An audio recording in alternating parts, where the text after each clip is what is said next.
कानून नाफिज करने वाले इदारे गैर कानूनी सरगर्मियों के खिलाफ कार्रवाइयों को पूरी ताकत के साथ जारी रखेंगे ताकि वसाइल की चोरी और इन सरगर्मियों की वजह से मुल्क को होने वाले मुआशी नुकसानात को रोका जा सके। Army chief general Syed Asim Munir की कराची में सिंध एपेक्स कमेटी के इजलास में शिरकत। इजलास में कराची ट्रांसफॉर्मेशन प्लान सिंध में SIFC के इकदामात पर पेशरफ्त और ग्रीन सिंध के इकदामात ज़ेरे गौर आए।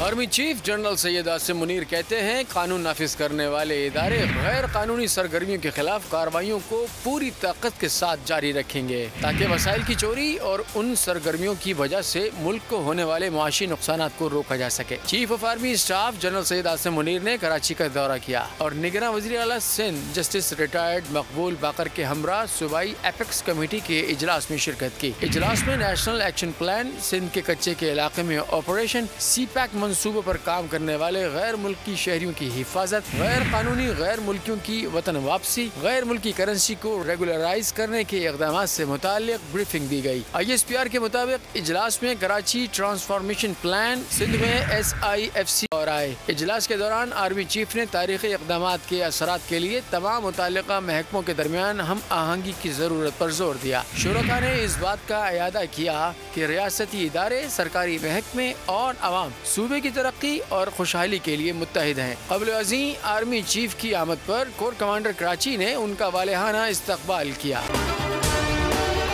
अगर आपको ये वीडियो पसंद आई है तो हमारे चैनल को सब्सक्राइब करें और बेल आइकन पर क्लिक करें। सब्सक्राइब करें और बेल दबाएं ताकि कोई खबर रह न जाए।